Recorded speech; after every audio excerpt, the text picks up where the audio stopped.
At only 30 years old, Coutinho is a shadow of the player we saw go from Liverpool to Barcelona for a record £120 million. What happened to one of Brazil's most talented players? Stay tuned and subscribe to the channel right now if you haven't already. Coutinho at Liverpool is a streets will never forget baller, but as of recent times, he's been a shadow of himself. After winning the Champions League with Bayern in 2020, he is in a struggling Aston Villa side who are decent at best and won't be challenging on any fronts. At Liverpool, Coutinho scored 55 goals and assisted 45 in 200 games, which is exactly a goal contribution every second game, which is brilliant for an attacking midfielder / left winger.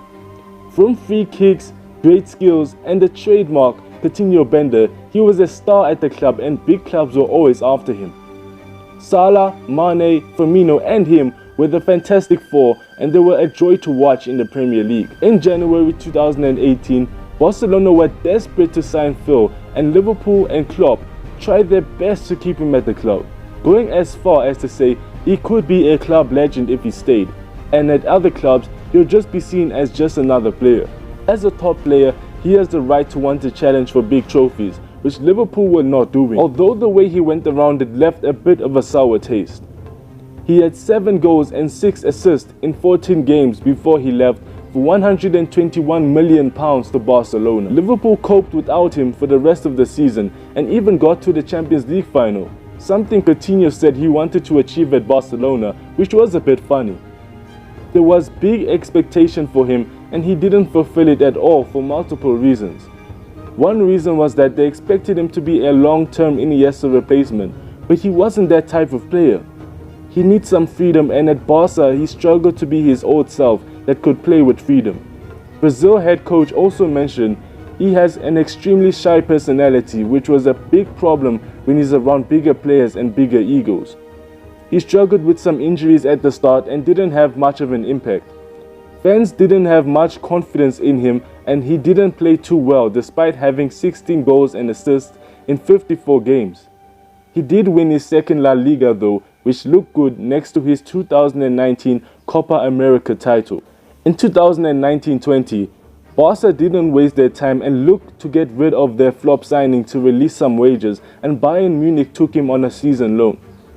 Barca didn't want him after his lackluster 18 months at the club and he had to revive his career away from the club.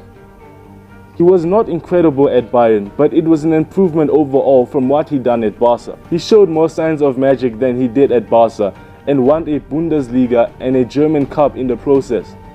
He put on some weight and muscle and looked like he might be getting some of that confidence back. The highlight of his time was when he came off the bench in the Champions League quarter-final versus Barcelona and dunked on them.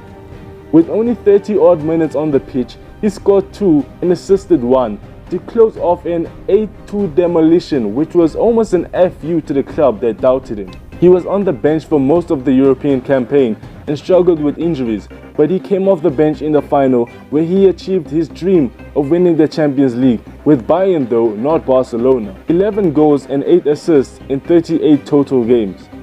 Bayern rejected the chance to make a permanent transfer and he returned to Barca, who was still looking to sell him, mostly due to his high wages. The following was a terrible season for him as he missed most of it due to a long-term injury, and even before that he was coming off the bench. His career really was going down the drain. 6 months into the 2021-22 season, Coutinho had the chance to return to the Premier League. And no, it wasn't a Liverpool, as that was way above his level at the time.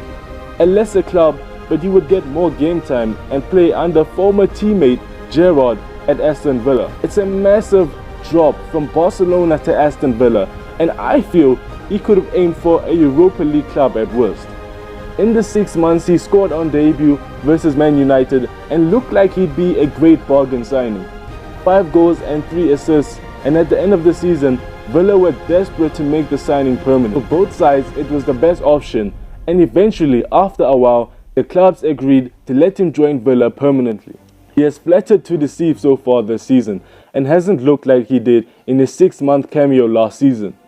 At Villa, of course, the players are not at the world-class level, but he is not the player we know he was before. Injuries have played a part for sure, as he doesn't have the explosive nature or sharpness of before. He has adjusted his game but has also been inconsistent. He had the world at his feet in 2018 at Barcelona, and 4 years later he's in a potential relegation battle with Aston Villa.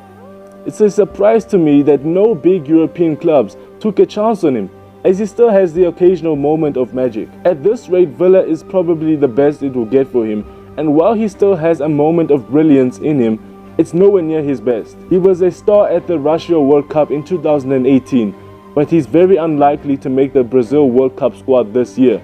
And for me, it's sad to see such a talented footballer fall down this badly.